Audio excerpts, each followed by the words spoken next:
ஓம் சாய்ராம். நல்லது நினைப்போம், நல்லதே நடக்கும். சீரடியிலிருந்து சாய் சச்சரிதம் 10வது நாள் சச்சரிதம் பாராயணம் உங்களுக்காக. இன்றைக்கி நம்ம 10வது அத்தியாயம் பார்க்க போகிறோம். அன்புடன் எப்போதும் அவரையே, சாய்பாபாவையே நினைவூட்டி கொள்ளுங்கள். ஏனெனில் அவர் அனைவருக்கும் நன்மை செய்யும் கவனத்தால் கவரப்பட்டு ஆத்மாவிலேயே உறைந்து நின்றார். வாழ்வு சாவு என்னும் புதிரை விடுவிக்கும் வழி. அவரை நினைவுபடுத்திக் கொள்வது மட்டுமே சாதனைகளிலேயே இதுதான் மிக மிக எளியதும் மிக சிறந்ததுமான சாதனையாகும். ஏனெனில் அது எவ்வித செலவையும் உள்ளடக்காதது. இங்கு ஒரு சிறு முயற்சி பெரும் பரிசுகளை கொணர்கிறது. நமது புலன்கள் எல்லாம் நல்ல முறையில் இருக்குந்தோறும் நிமிடத்திற்கு நிமிடம் இந்த சாதனையை பழக வேண்டும். மற்ற எல்லா தேவதைகளும் வெற்று தோற்றமே. குருவே ஒரே கடவுள். சத்குருவின் புனித திருவடிகளை நினைவு கூறுவோமானால் அவர் மேலும் சிறப்பான நிலைக்கு நமது அதிர்ஷ்டத்தை மாற்றிவிட இயலும். அவருக்கு சிறப்பாக சேவை செய்வோமானால் நாம் நமது சம்சாரத்தினின்று விடுபடுகிறோம். நியாயம், மீமாம்சம் போன்ற தத்துவங்களை நாம் பயில தேவையில்லை.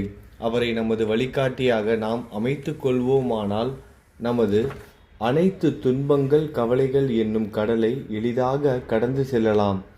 ஆற்றையும் கடலையும் கடப்பதில் நாம் மாலுமியை நம்பியிருப்பதை போன்றே இவ்வுலக வாழ்வெனும் கடலை கடப்பதில் நமது சத்குருவை நாம் நம்ப வேண்டும். தமது அடியவர்களின் தீவிரமான உணர்வையும் பக்தியையும் அவர் நோக்கி ஞானத்தையும் சாஸ்வதமான களிப்பேறு வகையையும் அவர்களுக்கு உரித்தாக்குகிறார். போன அத்தியாயத்தில் 9வது அத்தியாயத்தில் பாபா எப்படி பிக்ஷை எடுத்து சாப்பிட்டாரு, பக்தர்கள் கொடுக்குற காணிக்கையை எப்படி ஏற்றுக்கிட்டாரு, தொலை தூரத்தில் இருந்து யாருக்கிட்டையாவது ஏதாவது ஒரு காணிக்கையாக ஏதாவது ஒரு சாப்பாடோ ஏதோ கொடுத்து விட்டால் கூட அது பாபாவை எப்படி சென்றடைஞ்சது, கொண்டுட்டு வந்தவங்க மறந்து போனால் கூட அதை எப்படி பாபா கேட்டு வாங்கினாரு, இது எல்லாத்தையும் நம்ம பார்த்தோம். இப்போ பாபா எப்படி ஷீரடியில் வாழ்ந்தார், தூங்கினார், எப்படி பக்தர்களுக்கு கற்பித்தார், எப்படி போதனைகள்லாம் சொன்னார், இது எல்லாத்தையும் இப்போ நம்ம கேட்க போகிறோம். பாபாவின் அற்புதமான படுக்கும் பலகை. பாபா எங்கு எவ்வாறு தூங்கினார் என்பதை காண்போம். 4 முழம் நீளமும் 1 முழம் அகலமும் உள்ள பலகையை பாபா படுத்து தூங்குவதற்காக நானா சாஹிப் டேங்லே கொணர்ந்தார். அதனை தரையில் போட்டு அதன் மீது படுத்து உறங்குவதற்கு பதிலாக மசூதியின் உத்தரங்களில் இற்றுப்போன கந்தல் துணிகளால் அதை ஒரு ஊஞ்சல் போல் கட்டி அதன் மீது படுத்துறங்க ஆரம்பித்தார். எப்படி பாபாவின் உடலை அது தாங்குகிறது என்பது ஒரு புறம் இருக்க, தனியாக படுக்கையை தாங்குவது பிரச்சனையாக உள்ள அளவுக்கு மெல்லியதாகவும் இற்று போயும் அக்கந்தல் துணி இருந்தது. பாபா அந்த ஊஞ்சலை கட்டி வைத்திருந்த துணி ரொம்ப இத்து போயிருந்துச்சான். அது எப்படி இந்த பலகையை தாங்கிட்டு நிற்குதுங்கிறத சந்தேகத்தோடையும் சேர்ந்து ஒரு ஆச்சரியம் என்னன்னா, பாபாவோட வெயிட்டையும் அந்த துணி எப்படி தாங்கிட்டு இருந்தது அப்படிங்கிறது அந்த பக்தர்கள் அதை பார்த்த எல்லாருக்கும் ரொம்ப ஆச்சரியமாக இருந்துச்சான். ஆனால் எவ்விதமாகவோ பாபாவின் லீலையால் மட்டுமே அக்கந்தல் துணி பாபாவின் கவனத்துடன் பலகையையும் தாங்கவே செய்தது.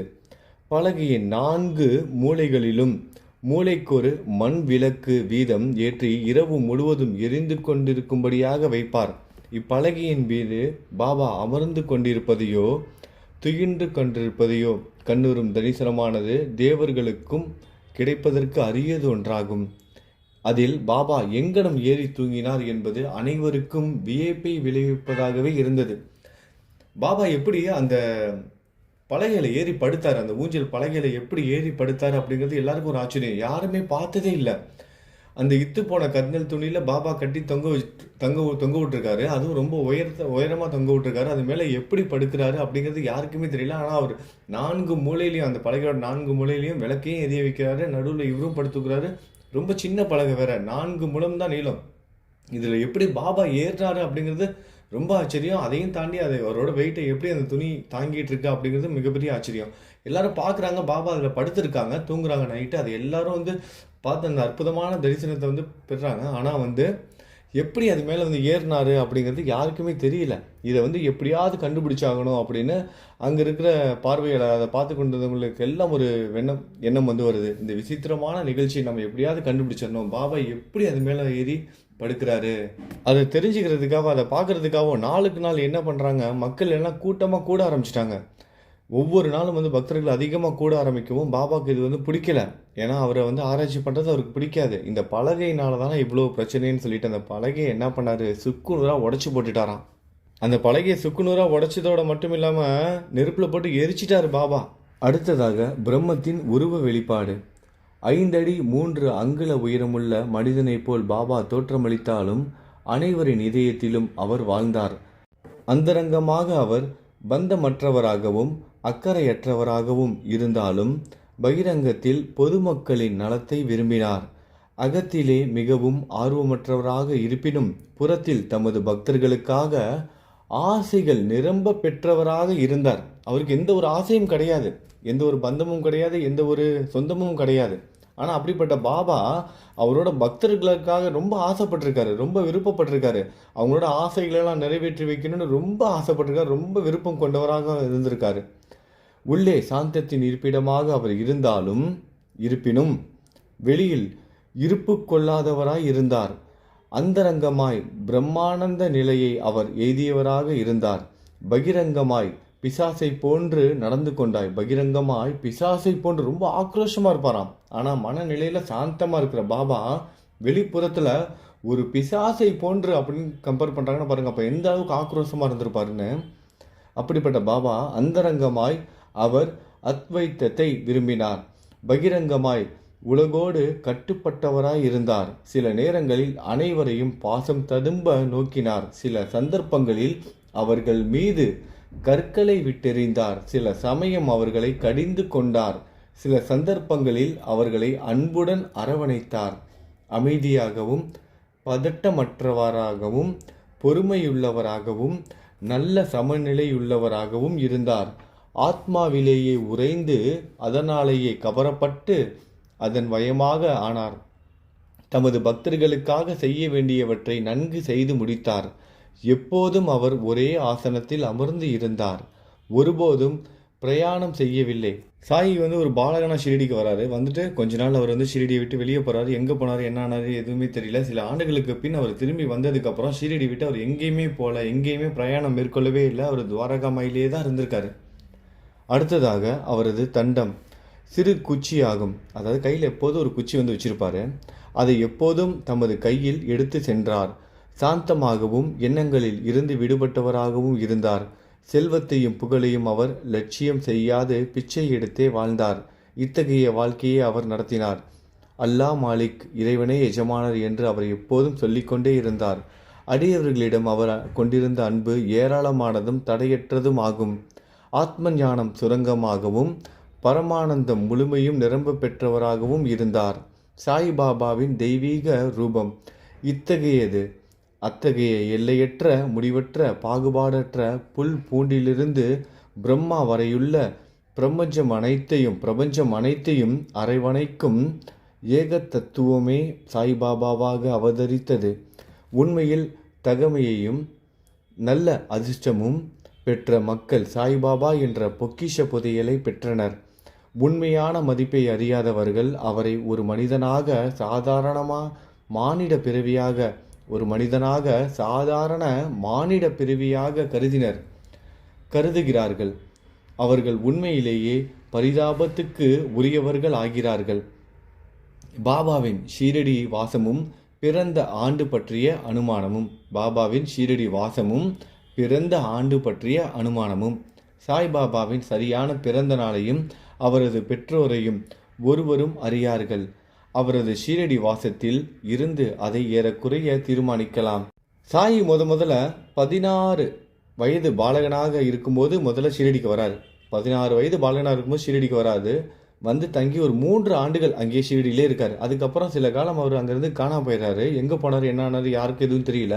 சில காலத்திற்கு பின் நைஜாம் அவுரங்காபாத்துக்கு அருகில் 20 வயது நிரம்பி இருக்கும்போது பாபா தென்படுகிறார். 20 வயது இருக்கும்போது பாபா திரும்பியும் மக்கள் கண்ணில் படுறாரு. மீண்டும் ஷீரடிக்கு அவர் சாந்த் பட்டியலில் கல்யாண கோஷ்டியுடன் திரும்பி வருகிறார். அதுக்கப்புறம் 60 ஆண்டுகள் அவர் ஷீரடியே தான் வாழ்ந்தார். இதெல்லாம் வைத்து நம்ம கணக்கு போட்டு பார்க்கும்போது, அதாவது பாபா ஷீரடியிலே 60 வருஷம் இருக்காரு. 1918 வருடம் அவர் மகா சமாதி அடைகிறாரு. இது எல்லாத்தையும் வச்சு கணக்கு பண்ணும்போது பாபா வந்து 16 வயது பாலகனா ஷிரடிக்கு வராரு. அதுக்கப்புறம் வந்து கொஞ்ச நாள் காணாமல் போகிறாரு. 20 வயது உள்ள இளைஞனாக திரும்பவும் ஷிரடிக்குள்ளே நுழையிறாரு. அதுக்கப்புறம் 1918 வருடம் வந்து மகா சமாதி அடைகிறாரு. கிட்டத்தட்ட 60 ஆண்டுகள் இருந்திருக்காரு. இது எல்லாத்தையும் ஒட்டுமொத்தமாக நம்ம கணக்கு பண்ணி பார்க்கும்போது குத்து மதிப்பாக, அதாவது ஏறக்குறைய நம்ம வந்து இதை வந்து கரெக்டாக சொல்ல முடியாது, 1838 வந்து இருக்கலாம். அவர் பிறந்த வருடம், பிறந்த மாதம், பிறந்த தேதி இதெல்லாம் எதுவுமே தெரியாது. ஆனால் அவர் ஷீரடியில் வந்து தங்கி இருந்தது, இது எல்லாத்தையும் வைத்து நம்ம வந்து கணித்து பார்க்கும்போது கிட்டத்தட்ட அவர் பிறந்த ஆண்டு ஏறக்குறைய 1838 இருக்கலாம் என்று கூற இயலும். பாபா மேற்கொண்ட பணியும் உபதேசமும். முனிவர் ராம்தாஸ் 17ஆம் நூற்றாண்டில் செழித்தோங்கி விளங்கினார். பசுக்களையும் அந்தணர்களையும் யவனர்களிடமிருந்து காப்பாற்றுதல் என்னும் தாம் மேற்கொண்ட குறிக்கோளை பெருமளவிற்கு நிறைவேற்றி செய்தார். ஆனால் அவருக்கு 2 நூற்றாண்டுகளுக்கு பின்னர் இரு வகுப்பினர்களுக்குள்ளும் மீண்டும் இந்து முஸ்லிம்களுக்குள் வேற்றுமை அதிகரித்து அந்த பாதாள பள்ளத்தினை இணைக்கும் பாலமாக சாய்பாபா விஜயம் செய்தார். பாபா அவதரித்த டைம்ல இரண்டு மக்களுக்குள்ள மிகப்பெரிய பிளவு ஏற்படுது. இந்து முஸ்லீம்க்கு நடுவில் மிகப்பெரிய பிரச்சனை ஏற்படுது. அந்த பிரச்சனையான டைம்ல தானே ஒரு கடவுளோட அவதாரம் வேணும். அந்த நேரத்துல தான் நம்ம சாயோட அவதாரம் வந்து நிகழுது. இணைக்கும் ஒரு பாலமா இருக்காரு. எல்லா மக்களையும் இணைக்கும் ஒரு பாலமாக பாபாவோட அவதாரம் வந்து நடந்தது. பாபா வந்து விஜயம் செய்தார். பாபாவோட உபதேசத்தின் ஒரு நிரந்தரமான உட்கருத்து என்னன்னா, ராமரும் இந்துக்களின் தெய்வம். ராமர் வந்து இந்துக்களோட தெய்வம். ரஹீமும் முஸ்லிம்களோட தெய்வம் தான் ரஹீம். ஒன்றே ஒன்றுதான். ராமரும் ஒன்றுதான், ரஹீமும் ஒன்றுதான். அவர்களுக்குள் எல்லளவும் வேற்றுமை இல்லை. பின்னர் ஏன் அவர்களின் அடியவர்கள் சச்சரவு புரிந்து தங்களுக்குள் சண்டையிட்டு கொள்கின்றனர்? கள்ளங்கபடு அறியாத மக்களாக கைகோர்த்து இரு வகுப்பினரும் ஒன்றாய் இணைந்து விவேகத்துடன் நடந்து கொள்ளுங்கள். இங்கனமாக உங்களது குறிக்கோளாகிய தேசிய ஒற்றுமையை ஈட்டப் பெறுவீர்கள். போராடி வாதாடுவதால் நன்றன்று. எனவே விவாதிக்க வேண்டாம், மற்றவர்களுடன் போட்டி போட வேண்டாம். எப்போதும் உங்களது அக்கறையினையும் நலத்தினையுமே கருத்தில் கொள்வீர்களாக. கடவுள் உங்களை காப்பாற்றுவார். யோகம், தியாகம், தவம், ஞானம் என்பன கடவுளை அறியும் நெறிகள். இந்த வழிகள் ஏதேனும் ஒன்றன் மூலம் நீங்கள் இதில் வெற்றி பெற இயலாவிட்டால் உங்கள் பிறப்பு வீணாகும். யாரேனும் ஏதாவது தீமையை உங்களுக்கு செய்வாராகில் அதற்கு பழிக்கு பழி வாங்காதீர்கள். நீங்கள் ஏதேனும் செய்ய இயலுமானால் பிறருக்கு சிறிது நன்மையை செய்வீராக. இது அனைவருக்கும் சாய்பாபா அளித்த உபதேசத்தின் சுருக்கம். இது லௌகீக ஆன்மீக விஷயங்கள் இரண்டிலுமே நலம் பயப்பதாகும். சத்குருவாக சாய்பாபா. ஏராளமான குருக்கள் இருக்கின்றனர். தங்கள் கரங்களில் ஜால்ரா, தாளக்கருவி, வீணை சகிதம் வீடுதோறும் சென்று படாடோபம் செய்து கொள்ளும் குருக்கள் உண்டு. படாடோபம் அதாவது தம்பட்டம் அடிக்கிறது. நாங்கள் வந்து மிகப்பெரிய குருக்கள், எங்களுக்கு வந்து ஆத்மீகமாக எங்களுக்கு வந்து தெரியும், கடவுளை எங்களால் உணர முடியும், கடவுள் எங்ககிட்ட பேசுவாங்க, இந்த மாதிரிலாம் பேசுகிற குருக்கள்லாம் உண்டு. அவங்களே அவங்கள பற்றி சொல்லிக்குவாங்க. அதாவது தம்பட்டம் அடிப்பாங்க, சுய தம்பட்டம்னு சொல்லுவோம்ல, அதான். அவர்கள் மந்திரங்களை தமது சீடர்களின் காதில் ஓதி அவர்களிடமிருந்து பணத்தை கறப்பர். அவங்களாம் என்ன பண்ணுவாங்க, தம்பட்டம் அடிக்கிறதோட மட்டும் இல்லாமல் மந்திரங்களை வந்து உபதேசிப்பாங்க. தங்களோட சீடர்களுக்கு என்ன பண்ணுவாங்க, மந்திரத்தெல்லாம் சொல்லி, நீ வந்து உனக்கு வந்து இந்த பிரச்சனையா, இந்த மந்திரத்தை சொல்லு, நீ வந்து உனக்கு வந்து வீடு கட்டணுமா, உனக்கு வந்து உடல் நோய் சரியாகணுமா, இந்த மாதிரி ஒவ்வொருத்துக்கும் ஒவ்வொரு மந்திரம். இந்த மாதிரிலாம் அவங்க என்ன பண்ணுவாங்க, ஒவ்வொரு மந்திரத்தை கடவுள் எனக்கு இந்த மந்திரத்தை சொன்னார், இந்த மாதிரிலாம் சொல்லி அவங்களோட சீடர்களோட காதலெல்லாம் ஓதி அது மூலமாக அவங்க என்ன பண்ணுவாங்க, பணத்தையும் புகழையும் சம்பாதிப்பாங்க. தமது சீடர்களுக்கு கடவுள் பற்றியும் கடவுள் நம்பிக்கையும் உபதேசிப்பதாக உணர்ச்சி வகையில் வெளிப்படையாக காட்டிக்கொள்வாங்க. அவங்களாம் என்ன பண்ணுவாங்க, வெளிப்படையாக வந்து நான் வந்து கடவுளோட உபதேசத்தை தான் வந்து உபதேசிக்கிறேன் அப்படின்னு வெளிப்படையாக காமிச்சிக்கிட்டு நடிப்பாங்க. கடவுளை பற்றி பேசுவாங்க, எல்லாம் சொல்லுவாங்க. ஆனால் வந்து கடவுளை வந்து உணர்வதற்கான உண்மையான பாதையை வந்து காமிக்க மாட்டாங்க. அதற்கு பதிலாக அவங்க என்ன பண்ணுவாங்க, போலித்தனமான மந்திரங்களை சொல்லி, இதுக்கு மிகப்பெரிய சக்தி இருக்குது, நீங்கள் இந்த பூஜை பண்ணுங்கள், அந்த பூஜை பண்ணுங்கன்னு மக்கள்கிட்டருந்து காசை பறிப்பதிலேயே குறியாக இருப்பாங்க. அந்த இதுன்னு சொல்லிட்டு நம்மளும் பார்த்துக்கிட்டு தானே இருக்கோம் இன்றைக்கி. ஆனால் அவர்களே இறை அனுபவம் அற்றவராக இருப்பாங்க. அவங்களுக்கு வந்து இறை அனுபவம் இல்லை, அதனால தான் அவங்க இந்த மாதிரி பண்ணிக்கிட்டு இருக்காங்க. ஆனால் சாய்பாபா தமது தகமையையும் கடவுள் பற்று மெய்யுணர்வையும் காண்பிப்பதற்கு எவ்வித சிறிய முயற்சியையும் எடுக்கவே இல்லை. அவர் வீட்டுக்கு வீடு போய் காமிக்கல, எனக்கு இவ்வளோ சக்தி இருக்குது, நான் இப்படி அப்படி, நீங்கள் இதை செய்யுங்க அதை செய்யுங்க, இதெல்லாம் பண்ணீங்கன்னா உங்களுக்கு எல்லாம் நிறைவேறும்னு சொல்லிட்டு இந்த மாதிரிலாம் வெற்று விளம்பரத்தை நோக்கி அவர் போகவே இல்லை. நல்லா கவனித்து பாருங்க, இதை கவனித்து கேளுங்க. சாய்பாபா தமது தகைமையையும் கடவுள் பற்று மெய் உணர்வையும் காண்பிப்பதற்கு எவ்வித சிறிய முயற்சியையும் எடுக்கவே இல்லை. அவர் முயற்சி கூட பண்ணலைங்க. அடியவர்களிடம் பெருமளவு அன்பு கொண்டிருந்தார். 2 விதமான குருக்கள் இருக்கின்றனர். நியத் நியமிக்கப்பட்டவர், குறிக்கப்பட்டவர். அநியத் அதாவது நியமிக்கப்படாதவர், பொதுவானவர். பின்னவர்கள் தங்கள் உபதேசங்களால் நம்மிடத்தில் உள்ள நற்பண்புகளை அபிவிருத்தி செய்கின்றனர், நமது இதயத்தை தூய்மைப்படுத்துகின்றனர், நம்மை வீடு பேற்றை அடையும் பாதையில் செல்ல தூண்டுகின்றனர்.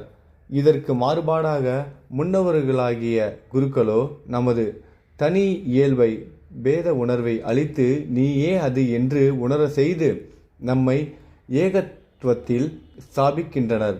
பல்வேறு வகையான உலக ஞானத்தை அளிக்கும் பல திறத்தான குருக்கள் இருக்கின்றனர். ஆனால் நம்மை நமது இயற்கையில் ஆத்மாவில் நிலைப்படுத்தி உலக வாழ்வெனும் சாகரத்துக்கு அப்பால் நம்மை சுமந்து செல்பவரே சத்குரு எனப்படுவார். சாய்பாபா அத்தகைய ஒரு சத்குரு ஆவார். அவருடைய பெருமையை விவரிக்க இயலாது. யாரெனும் பாபாவின் தரிசனத்தை பெறச் சென்றால் கேட்காமலேயே அவரது கடந்த கால நிகழ்கால எதிர்காலங்களின் ஒவ்வொரு விவரத்தையும் உரைப்பார். எல்லா ஜீவராசிகளிடமும் அவர் தெய்வீகத்தை கண்டார். நண்பர்களும் பகைவர்களும் அவருக்கு ஒன்றே. அவாவற்றவராகவும் சமன் செய்யப்பட்டவராகவும் இருந்த அவர் தீயோருக்கும் கட்டுப்பட்டு செவி சாய்த்தார். சுபிட்சத்திலும் எதிரிடையான சூழ்நிலையிலும் அவர் ஒரே மாதிரியாய் இருந்தார். எப்போதும் எவ்வித ஐயமும் அவரை தீண்டவில்லை. இவ்வுடம்பில் அவர் ஏங்கினார் எனினும் எல்லளவும் தமது உடம்பிலேயோ வீட்டிலேயோ பற்றற்றவராகவே இருந்தார். உடல் உருவம் கொண்டு அவர் தோற்றமளித்தாலும் உண்மையில் அருவமானவர், உருவமற்றவர், அதாவது இந்த வாழ்க்கையிலிருந்தே விடுதலையானவர். அத்தகைய சாயியை தங்கள் கடவுளாக வழிபட்ட ஷீரடி மக்கள் ஆசீர்வதிக்கப்பட்டவர்கள். அவர்கள் உண்ணும் போதும் அருந்தும் போதும் பழக்கடையிலும் வயலிலும் மற்ற பிற இல்லற தர்மங்களை செய்யும் போதும் சாயியை நினைவு கூர்ந்தார்கள். அவர் தம் புகழை பாடினார்கள். சாயியை தவிர பிறிதொரு கடவுளை அவர்களுக்கு தெரியாது. ஷீரடியில் வசித்த பெண்களின் அன்பின் இனிமையை இங்கனம் விவரிக்க முடியும். அறியாதவர்களாக இருப்பினும் அவர்களின் தூய அன்பு எளிய கிராமிய மொழியில் பாபாவின் புகழை கவிதையாகவும் தெம்மாங்கு பாடலாகவும் பாட உணர்வூட்டியது. எழுத்தறிவு அவர்களிடம் இல்லையாயினும் உண்மை கவித்துவத்தை அவர்களின் எளிமையான பாடல்களில் தெளிவாக உணர முடியும். படிப்பறிவு அன்று, ஆழ்ந்த அன்பே அத்தகைய பொருள் சிறந்த பாடல்களை வெளிக்கொணர்ந்தது. அப்பாடல்கள் ஆழ்ந்த அன்பின் வெளிப்பாடே. சற்றே அறிவு கூர்மையுள்ள ஆர்வலரால் அவற்றை உணர்ந்து இன்புற முடியும். சாய்பாபாவின் பணிவுடைமை. பரமாத்மா அல்லது கடவுள் 6 குணாதிசயங்களை உடையவராக கூறப்படுகிறது. அதாவது புகழ், செல்வம், பற்றின்மை, ஞானம், பேராற்றல், வல்லன்மை ஆகியவை ஆகும். பாபா இவை அனைத்தையும் தன்னிடத்து உடையவராக விளங்கினார். இவ்வுடம்பில் அடியவர்களுக்காக அவதரித்தார். அவரது அருளும் அன்பும் அதிசயிக்கத்தக்கவை. ஏனெனில் தமது அடியவர்களை தம்மிடம் ஈர்த்து இழுத்தார். இல்லாவிட்டால் யார்தான் அவரை அறிந்திருக்க இயலும்? அவர் தமது பக்தர்களின் பொருட்டாக வாக்கின் தெய்வம் சரஸ்வதி தேவி கூட உரைக்க துணியாத அத்தகைய சொற்களை அவர் கூறினார். அதற்கு ஓர் உதாரணம் மிகவும் எளிமையுடன் அவர் கூறியதாவது, பாபா சொல்றதை கேளுங்க. பின் வருமாறு: நான் அடிமைகளுள் அடிமை, உங்களுக்கு கடன் பட்டவன், உங்களது தரிசனத்தினாலேயே திருப்தி அடைகிறேன். தங்களது திருவடிகளை தரிசிக்கும் பெரும் பாக்கியம் பெற்றேன். நான் தங்களது மனத்திலுள்ள ஒரு புழு அங்கனமாகவே என்னை நான் ஆசீர்வதிக்கப்பட்டவனாக கருதுகிறேன். இது பாபாவே சொன்னது. அதனால ஹேமந்த் பந்த் அவர்கள் என்ன பண்றாரு, அவர் சொன்னதை சொன்ன மாதிரியே இருக்கணும்னு சொல்லிட்டு அதை அப்படியே எழுதிட்டாரு. ரொம்ப தாழ்ந்து தன்னை இறக்கி பேசியிருக்காரு. தன்னோட பக்தர்களுக்காக எந்த அளவுக்கு நம்ம உச்சரிக்கிற சங்கடப்படுற வார்த்தைகளை கூட அவர் உச்சரித்து இறங்கி சொல்லியிருக்காரு. இதை நான் அவர் சொல்றதுக்காக நான் எழுதிட்டேன். இது நான் சாயை அவமதிக்கிற நோக்கத்தில் எழுதலை. இதுக்காக இதை படித்து யாராவது மனசு கஷ்டப்பட்டா அவங்கக்கிட்ட நான் மன்னிப்பு கேட்குறேன், நான் எதுவும் அவமரியாதை செய்யலைன்னு அவருக்கு தெரியுது. இதை படிக்கும்போது நமக்கே சங்கடமாக இருக்குல்ல, எப்படிப்பட்ட ஒரு வார்த்தை, திருப்பி என்னால் படிக்க முடியல, வேணாம் அதை விட்டுருவோம். அவரே வந்து மன்னிப்பு கேட்குறாரு. நம்ம சாயை வந்து ஒரு கோபுரத்தில் உச்சியில் உட்கார வச்சுருக்கோம், அவர் தான் எல்லாமும் நினச்சிட்டு இருக்கோம். ஆனால் அவர் வந்து இப்படிப்பட்ட வார்த்தையை சொல்லி அவர் இறங்கி பேசியிருக்காரு. இந்த அளவுக்கு நான் வந்து ஒரு பக்தன் எந்த அளவுக்கு நான் வந்து இருக்கேன், இதுதான் எனக்கு வந்து பெருமை அப்படின்னு அவர் வந்து சொல்கிறத வந்து அப்படியே எழுதிட்டேன், என்னை மன்னிச்சிக்கோங்கன்னு ஹேமந்த் பந்த் அவர்கள் வந்து மன்னிப்பு கேட்குறாரு. நானும் இதை வந்து படிச்சுட்டேன், நீங்களும் என்னை மன்னிச்சிக்கோங்க. சரி, அடுத்ததாக பாபா வெளிப்படையாக உணர்ச்சி நுகர்வு கூறு மற்றும் பொருட்களால் மகிழ்பவர் போல் தோன்றினாலும் அவருக்கு அவைகளில் எல்லளவும் தனி சுவைத்திறமோ அவைகளை மகிழ்ந்து அனுபவிக்கும் ஆசையோ இல்லவே இல்லை. அவர் உண்டார் எனினும் சுவை அறியவில்லை, பார்த்தார் எனினும் பார்த்தவைகளில் அவர் எவ்வித விருப்பையும் உணர்ந்திருக்கவில்லை. காம உணர்வை பற்றி கருதுங்கால் அவர் ஹனுமானை போன்ற பூரண பிரம்மச்சாரி ஆவார். எதன்பாலும் பற்றற்றவராக இருந்தார். அவரே தூய உணர்வுகளின் திரளாகவும் ஆசை, கோபம் மற்ற உணர்ச்சிகள் அடங்கி அமைதியுறும் இடமாகவும் திகழ்ந்தார். சுருக்கமாக அவர் அவாவற்றவர், கட்டற்றவர், முழு நிறைவானவர். இக்கூற்றை சித்தரிக்கும் வகையில் ஒரு அதிசய நிகழ்ச்சியை கூறலாம். நானாவளி. ஷீரடியில் நானாவளி என்ற பெயரில் தனிப்போக்குள்ள விசித்திரமான மனிதன் ஒருவன் இருந்தான். அவன் பாபாவின் வேலைகளையும் காரியங்களையும் கவனித்து வந்தான். ஒருமுறை அவன் ஆசனத்தில் அமர்ந்திருந்த பாபாவிடம் சென்று தான் அதில் உட்கார வேண்டியிருப்பதால் பாபாவை எழுந்திருக்கும்படி கூறினான். பாபா உடனடியாக எழுந்திருந்து தாம் அமர்ந்திருந்த ஆசனத்தை காலி செய்தார். அதில் அவன் அமர்ந்து கொண்டான். சிறிது நேரம் அமர்ந்திருந்த பின்னர் அவன் எழுந்திருந்து பாபாவை அமரக்கொள்ள சொன்னான். பாபா ஆசனத்தில் அமர்ந்தார். பிறகு அவன் பாபாவின் பாதங்களில் வீழ்ந்து நமஸ்கரித்து விட்டு சென்றான். ரொம்ப விசித்திரமான மனிதராக இருக்கார்ல. தாம் அதிகாரம் செலுத்தப்பட்ட போதிலும் வெளியேற்றப்பட்ட போதிலும் பாபா எல்லளவும் வருத்தம் அடையவே இல்லை. இந்த நானாவளி பாபாவை மிகவும் நேசித்தான். பாபா மகா சமாதி எய்திய 3வது நாள் தாமும் சமாதி அடைந்தான். ரொம்ப விசித்திரமான மனிதராக இருக்கார். பாபா கூடயே இருந்திருக்காரு, நிறைய சேவைகள்லாம் செஞ்சுருக்காரு. ஆனால் பாபா இறந்த மகா சமாதி அடைந்த 3வது நாள் இவரும் வந்து இறந்துட்டாராம், சமாதி அடைந்துட்டு தான் சொல்கிறாங்க. அடுத்ததாக மிகவும் எளிய வழி. முனிவர்களுடைய கதைகளை கேட்பதும் அவர்களின் சத்சங்கங்களில் இருப்பதும். புறத்தில் சாய்பாபா சாதாரண மனிதர் போன்று நடித்தாலும் அவரது செய்கைகள் அவரது அசாதாரண புத்தி சாதுரியத்தையும் திறமையையும் காண்பித்தன. அவர் எதை செய்த போதிலும் அவைகள் அடியவர்களின் நன்மை கருதியே கருதப்பட்டன. தமது அடியவர்களுக்காக சுவாச நியமத்தையோ அல்லது எத்தகைய வழிபாட்டு முறையோ அவர் வகுத்துரைக்கவில்லை. அல்லது எவ்வித மந்திரத்தையும் அவர் எவர் காதிலும் ஓதவில்லை. இன்னொரு முறை படிக்கிறேன், நல்லா கேட்டுக்கோங்க, ரொம்ப ரொம்ப முக்கியமானது. தவறான கருத்துக்கள் நம்ம சாயை பற்றி வெளியே நிறைய நடந்துக்கிட்டு இருக்கு, நம்ம எல்லாருக்கும் தெரியும். தமது அடியவர்களுக்காக சுவாச நியமத்தையோ அல்லது எத்தகைய வழிபாட்டு முறையோ அவர் வகுத்துரைக்கவில்லை. அவர் தன்னோட அடியவர்களுக்காக நீங்கள் இதை பண்ணுங்கள் அதை பண்ணுங்கன்னு எந்த ஒரு வழிபாட்டு முறையும் அவர் வந்து வகுத்து வைக்கல. அது மட்டும் இல்லாமல் எவர் காதிலையும் யார் ஒருவரோட காதில் கூட அவர் எந்த மந்திரத்தையும் அவர் ஓதவே இல்லை. எல்லாவித புத்திசாலித்தனத்தையும் விட்டொழித்து விட்டு இந்த மாதிரி புத்திசாலித்தனமான விஷயத்தெல்லாம் விட்டொழிச்சிடுங்க. நீங்கள் வந்து இதை பண்ணால் நிறைவேறும், இந்த பிரார்த்தனை பண்ணுங்கள், அப்படி வழிபாடு பண்ணுங்கள், இப்படி விளக்கேற்றுங்க, இந்த மந்திரத்தை சொல்லுங்கள், இந்த மாதிரியான இந்த புத்திசாலித்தனமாக சிந்திக்கிறதெல்லாம் விட்டுட்டு என்ன பண்ணணும்னா எப்போதும் சாயி சாயி என்று ஞாபகம் ஊட்டி கொள்ளும்படி அவர்களிடம் கூறினார். நீங்கள் என்ன பண்ணணும், நீங்கள் வந்து இந்த வழிபாடு பண்ணுங்கள், அந்த வழிபாடு பண்ணுங்கள், அப்புறம் இந்த பூஜை பண்ணுங்கள், அந்த பூஜை பண்ணுங்கள், இந்த மந்திரத்தை சொல்லுங்கள், உடனே நிறைவேறிடும். இந்த மாதிரியான ஷார்ட்கட்டான விஷயம், இந்த மாதிரியான விஷயங்கள் தந்திரங்கள் எல்லாம் நீங்கள் வந்து கவனத்தை செலுத்தாமல் நீங்கள் என்ன பண்ணணும்னா சாயி சாயின்னு என்னோட நாமத்தை ஜபம் ஊட்டிக்கொள்ளுங்க, என்னோட நாமத்தை சொல்லுங்கள், ஞாபகப்படுத்திக்கிட்டே இருங்க, என்னோட பெயரை உங்களோட மனசில் சொல்லிக்கிட்டே இருங்க அப்படின்னு அவர்களிடம் கூறினார். இதை செய்வீர்களானால் உங்களது கட்டுக்கள் எல்லாம் விடுபட்டு விடுதலை அடைவீர்கள் என்று உரைத்தார். அதாவது நம்மளோட கர்ம வினை எல்லாம் அவிழ்ந்து நம்ம வந்து விடுதலை அடைவோம். 5 நெருப்புக்களிடையே அமர்தலும் யாகங்களும் பாராயணங்களும் அஷ்டாங்க யோகங்களும் அந்தணர்களால் மட்டுமே இயலுவதாகும். மற்றைய வகுப்பினர்களுக்கு அவைகளால் எவ்வித பலனும் இல்லை. நம்ம வந்து ஒரு எல்லாரும் வந்து அந்த யோகம் வளர்த்து யாகம் வளர்த்து இந்த மாதிரி பூஜைகள்லாம் செய்கிறது நம்ம வந்து முடியாது. நம்ம என்ன பண்ணுவோம், எங்கேயாவது ஒரு இடத்துல பணத்தை கட்டுவோம், எங்களுக்காக நீங்கள் பண்ணிருங்க, அதனால நமக்கு எதாவது பலன் இருக்கா? எதுவுமே கிடையாது. அது வந்து நம்ம செய்ய முடியாது. ஏன்னா இந்த சமஸ்கிருத மந்திரமாக இருக்கட்டும், இல்லை வேறு ஏதாவது நம்ம மொழியிலே நம்ம மந்திரத்தை சொல்லி வந்து பண்ணுறது, கரெக்டான வழிபாட்டு முறைகள்லாம் நமக்கு தெரியாது. நம்ம நேரடியாக ஏதாவது யாகங்களோ இல்லை இந்த மாதிரியான விஷயங்களோ நம்மளால் செய்ய முடியுமான்னு கேட்டால் செய்ய முடியாது. வெகு சிலரால் முடியாது. ஒரு சில வேளை நீங்கள் அந்த வகுப்பினரை சேர்ந்தவங்க இருக்கீங்க, இல்லை உங்கள் குடும்பத்தில் அந்த மாதிரியான பழக்கம் இருக்குது அப்படின்னா நீங்கள் வந்து செஞ்சுக்கிட்டு இருப்பீங்க, உங்களுக்கும் தெரியும். ஆனால் பெரும்பாலான மக்களுக்கு இது தெரியாது. அப்போ எனக்கும் இதெல்லாம் தெரியாது தான். அப்போ நம்மலாம் என்ன பண்ணணும் அப்படின்னா, நம்ம வந்து தவறாக ஒரு விஷயம் வந்து பண்ணுறோம். எங்கேயாவது இந்த மாதிரி எனக்காக நீங்கள் வந்து பூஜை பண்ணுங்கள், எனக்காக இது வந்து பண்ணுங்கள், எனக்காக இந்த தோஷத்தை கழிக்கிறதுக்காக எனக்கு இது பண்ணுங்கள், நான் நல்லா இருக்கணும், இந்த மாதிரியான விஷயங்களுக்காக நம்ம என்ன பண்ணுறோம், காசு கொடுத்து இன்னொருத்தவங்கள்ட்ட வந்து பண்ண வைக்கிறோம்.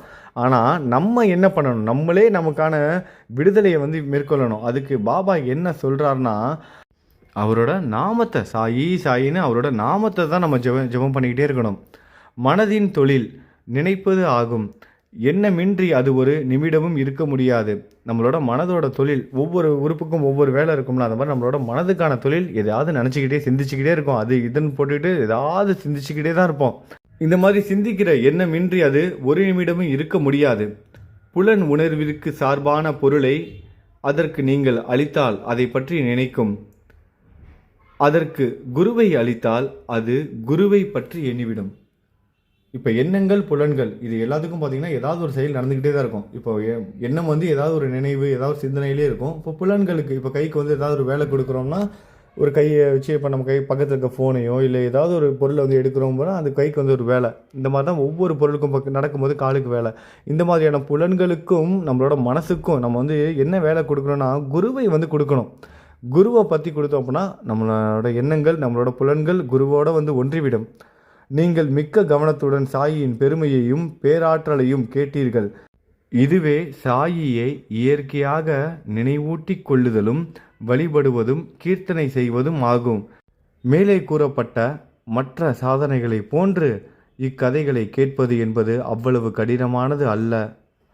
இக்கதைகள் சம்சாரம் என்னும் உலக வாழ்க்கை பயத்தை அளித்து உங்களை ஆத்மீக பாதையில் அழைத்து செல்கின்றன. எனவே இக்கதைகளை கவனத்துடன் கேளுங்கள், அவைகளை தியானியுங்கள், அவைகளை ஜீரணித்து கொள்ளுங்கள். இம்முறை பின்பற்றப்பட்டால் அந்தணர்கள் மட்டுமன்று, பெண்ணினமும் கீழ்குலத்தோரும் தூய்மை அடைந்து புனிதமடைவர். நீங்கள் உங்களது உலக கடமைகளை செய்து கொண்டே கவனித்து கொண்டோ நீங்கள் உங்களது உலக கடமைகளை செய்து கொண்டோ கவனித்து கொண்டோ இருக்கலாம். ஆனால் உங்களது மனதை சாயிக்கும் அவரின் கதைகளுக்கும் கொடுத்து விடுங்கள். பின்னர் அவர் உங்களை ஆசீர்வதிப்பது நிச்சயமாகும். இதுவே மிகவும் எளிமையான வழியாகும். எனினும் அனைவரும் ஏன் அதை பின்பற்றவில்லை? இவ்வளோ எளிமையான வழி இருக்கு, அப்படி இருந்தும் ஏன் எதனால் எல்லாரும் வந்து இதை பின்பற்ற மாட்டாங்க அப்படின்னு ஒரு கேள்விக்குறி வந்து கேட்குறாரு.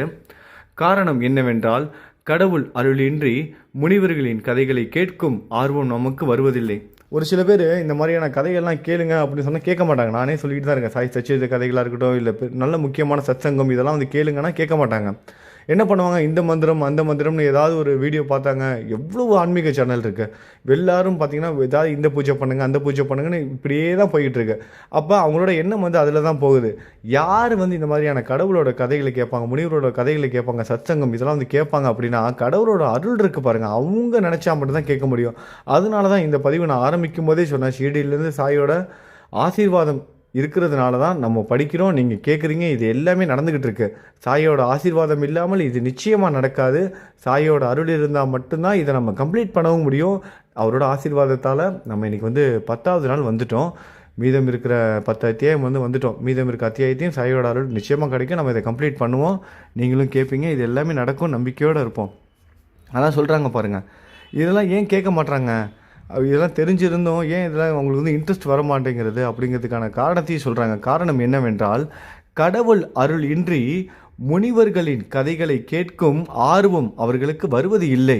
நமக்கு வந்து வராதான். கடவுளோட அருள் இருந்தால் தான் நமக்கு வந்து வரும், இந்த ஆர்வம் வந்து வருமா, இந்த கதைகளெல்லாம் கேட்கறதுக்கான ஆர்வம் வரும் அப்படின்னு சொல்கிறாங்க.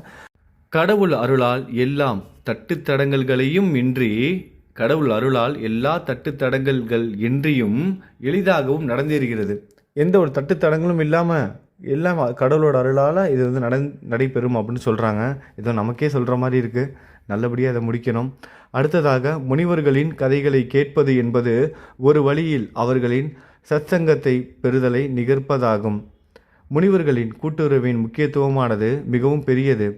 நமது உடல் உணர்வையும் அகங்காரத்தையும் அகற்றி பிறப்பு இறப்பு என்னும் சங்கிலி தொடர்ச்சியை அறவே அளிக்கிறது.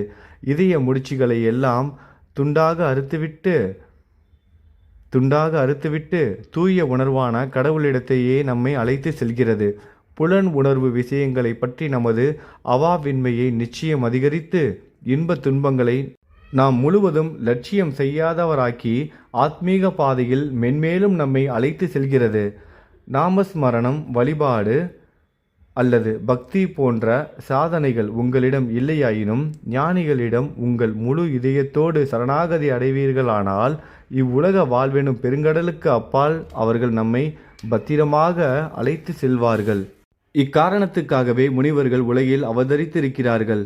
உலகத்தின் பாவங்களை அடித்து செல்லும் கங்கை, கோதாவரி, கிருஷ்ணா, காவேரி முதலிய புனித ஆறுகள் கூட முனிவர்கள் ஸ்தானத்திற்காக தங்களிடம் வரவேண்டுமென்று தங்களை புனிதப்படுத்த வேண்டுமென்றும் விரும்புகின்றன. முனிவரின் பேராற்றல் அத்தகையது.